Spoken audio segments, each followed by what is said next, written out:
Dans l'œuvre qui lui est dédiée et qui porte en titre son nom, Sido, la mère de Colette apparaît en majesté. Elle règne sur tout ce qu'elle observe et sur toutes les personnes qu'elle aime, telle une reine. Son trône n'est autre que son jardin. Le monde entier s'y invite, au point d'y condenser tous les charmes du cosmos. Il est le nord de la boussole sentimentale de Colette, et c'est autour de lui que se placent les autres points cardinaux pour reprendre le sous-titre de la première version du texte Sido ou les points cardinaux.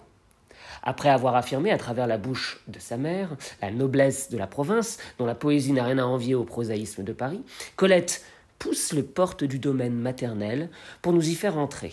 Sa mémoire s'émerveille pour recomposer ce paysage édénique où elle fut accueillie enfant. C'est là qu'elle a fait ses premiers apprentissages, qu'elle a goûté au fruit de la connaissance, fruit qui n'avait rien d'interdit. Ce n'est pas seulement un jardin qui s'offrait à l'enfance, c'était, par enchantement, le monde tout entier. Très tôt, Colette comprit, sentit qu'il n'était jamais aussi beau ce monde que dans la pureté du matin, à l'aube, quand tout s'éveille. Ô géranium, ô digital, celle-ci fusant des bois taillis, cela en rampe allumée au long de la terrasse, c'est de votre reflet que ma joue d'enfant reçut un don vermeil. Car Sido aimait au jardin le rouge, le rose, les sanguines filles du rosier, de la croix de Malte, des hortensias et des bâtons de Saint-Jacques, et même le coqueret alkégang, encore qu'elle accusa sa fleur veinée de rouge sur pulpe rose de lui rappeler un mou de veau frais.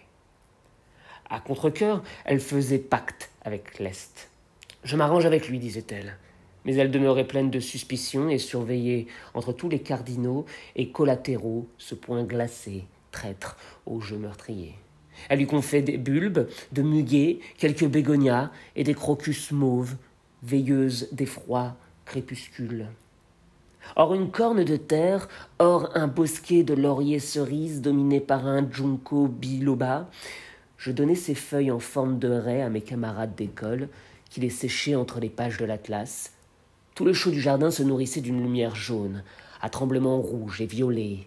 Mais je ne pourrais dire si ce rouge, ce violet, dépendent encore d'un sentimental bonheur ou d'un éblouissement optique. Été, réverbéré par le gravier jaune et chaud, été, traversant le jonc tressé de mes grands chapeaux, été, presque sans nuit. Car j'aimais tant l'aube déjà que ma mère me l'accordait en récompense. J'obtenais qu'elle m'éveillât à 3h30 et je m'en allais, un panier vide à chaque bras, vers des terres maraîchères qui se réfugiaient dans le pli étroit de la rivière, vers les fraises, les cassis et les groseilles barbues. À 3h30, tout dormait, dans un bleu originel, humide et confus. Et quand je descendais le chemin de sable, le brouillard, retenu par son poids, baignait d'abord mes jambes, puis mon petit torse bien fait, atteignait mes lèvres, mes oreilles et mes narines, plus sensibles que tout le reste de mon corps. J'allais seul.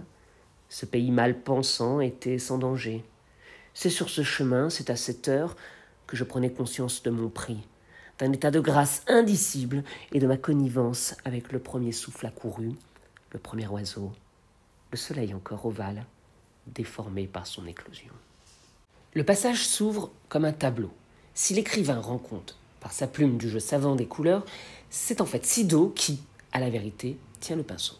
C'est elle qui, en artiste du quotidien, agence sur la toile de son jardin les teintes florales. Chaque plante est une touche de couleur qui s'inscrit dans une composition plus large.